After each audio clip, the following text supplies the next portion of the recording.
안녕하세요.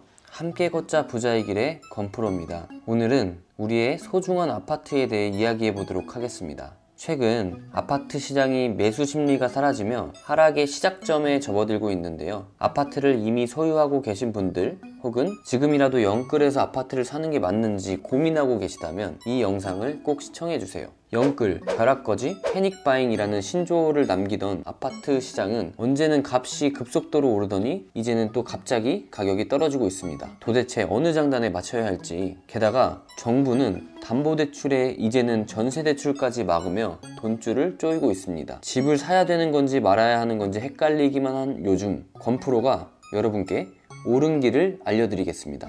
최근 2년 동안 아파트는 코로나로 인한 양적 완화로 화폐 유동성이 급상승해 영끌, 벼락거지라는 신조어까지 남기며 결국 패닉바잉 현상까지 생기게 되었는데요. 불안감에 패닉바잉까지 했는데 이제는 오히려 금리 인상이 이슈가 되며 아파트 가격이 하락하게 되는 또 다른 상황에 몰리게 되었습니다. 제가 즐거운 이야기를 전해드려야 할 텐데 안타깝게도 현실적인 얘기를 해드릴 수밖에 없는 상황이네요. 제가 감히 한마디를 하자면 저는 이제 아파트 시장은 끝났다고 얘기할 수 있을 것 같습니다. 물론 아무 이유 없이 떨어진다는 것은 아니고 몇 가지 논리적인 이유가 있습니다. 아파트가 하락할 수밖에 없는 첫 번째, 미국 연준에서 테이퍼링을 발표했고 곧 미국을 시작으로 전 세계적인 금리 인상이 시작되기 때문입니다. 테이퍼링, 단어가 좀 어려우실 수도 있는데요. 테이퍼링이란 쉽게 말씀드리면 나라가 국민들에게 푸는 돈의 양을 줄이는 정책인데요. 양적 완화와 반대되는 개념인데 양적 완화가 돈을 국민들에게 푸는 거라면 테이퍼링은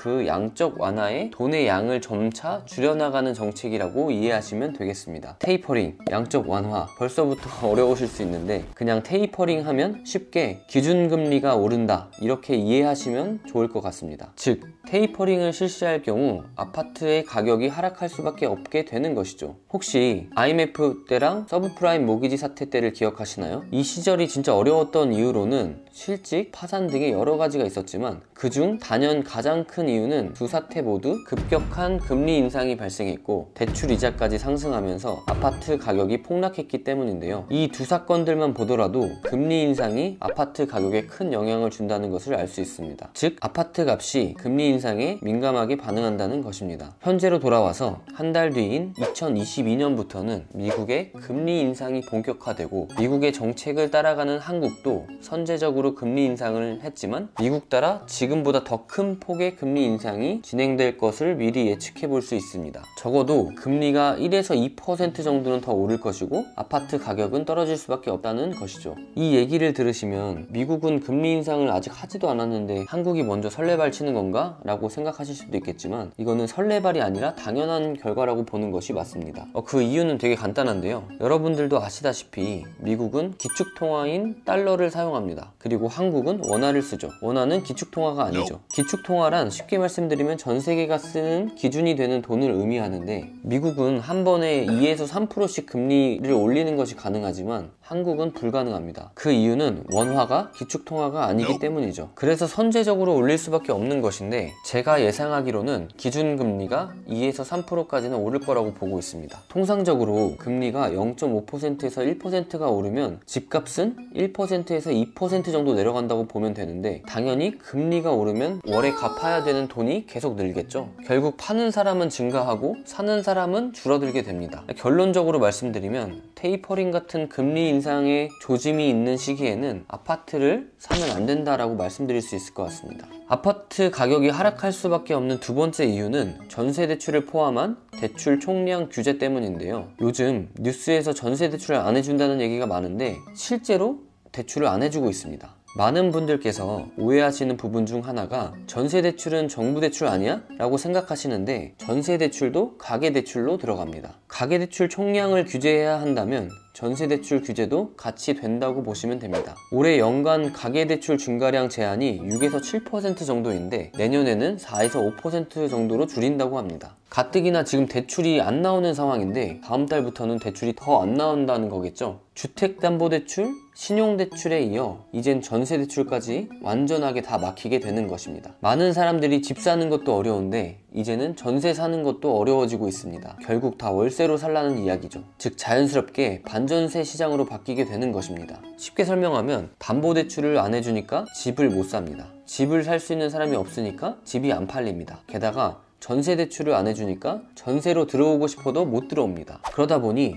서울 아파트 매매, 전세가 다 끊어지고 있고요. 급매를 붙여도 보러 오질 않는 상황입니다. 결국 내 물건을 팔려면 싼 값에 급급매를 해야 팔리겠죠. 벌써부터 노도강 지역은 수억씩 떨어지고 있는 상황이고, 지역에 따라 차이는 있겠지만 불패 신화인 강남 빼고는 거의 다 아파트 가격이 떨어지고 있는 추세입니다. 본격적인 집값 하락의 신호, 여러분들도 느껴지시나요? 아파트 가격이 하락할 수밖에 없는 세 번째 이유는 반전세로 인한 갭의 무한 증가 때문입니다. 아까 반전세가 증가하고 있다고 말씀드렸죠. 강력한 전세대출 규제로 인해 반전세가 증가하고 있습니다. 이 반전세라는 게 전세보증금은 거의 그대로고 월세만 증가하는 형태이기 때문에 매매 가격과 전세보증금의 차이인 갭은 줄어들지 않습니다. 게다가 제가 앞서 말씀드렸듯이 전세대출을 안 해주니까 전세값은 계속 떨어집니다. 결과적으로 매매가와 전세가의 갭이 점점 벌어지면서 공포감에 매수자가 붙지 않기 때문에 갭 투자하셨던 분들 모두 공포에 떨게 되는 것이죠. 결국 공포에 휩싸인 갭 투자자들은 급급매로 매물을 던지게 되고 계속해서 아파트 가격이 떨어지게 되는 것입니다. 아파트 가격은 심리가 80% 이상이라고 생각합니다. 단적으로 말하면 철수 엄마가 집을 산다고 하면 우르르 가서 사고, 영희 엄마가 또 판다고 하면 우르르 가서 파는 것이 부동산을 사거나 파는 사람들의 심리입니다. 현재 아파트를 사는 많은 분들의 심리가 내가 이 아파트를 사면 값이 오르겠지라는 심리인데, 앞서 제가 설명드린 이유들로 인해 아파트 가격이 내려가기 시작하면 내가 돈을 벌 수 없을지도 모른다는 불안감이 커지면서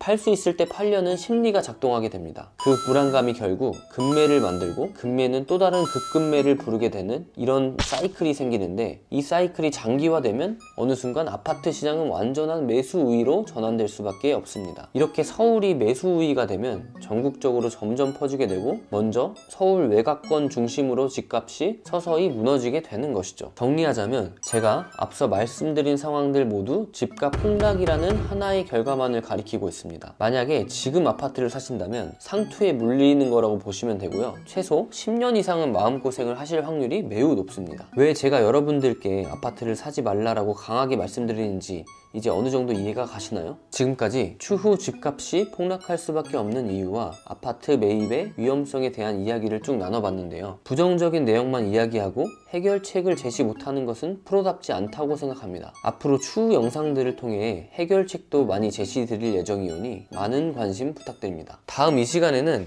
여러분들께서 어려워하시는 부동산 경제 관련 용어들을 쉽고 간단하게 알려드리는 영상을 한번 찍어보려고 하는데요. 많은 관심 부탁드립니다. 부자가 되는 방법은 생각보다 어렵지 않습니다. 저 또한 여러분들과 함께 걷는 부자가 되겠습니다. 구독과 좋아요, 알림 설정은 사랑입니다. 지금까지 시청해주셔서 감사합니다.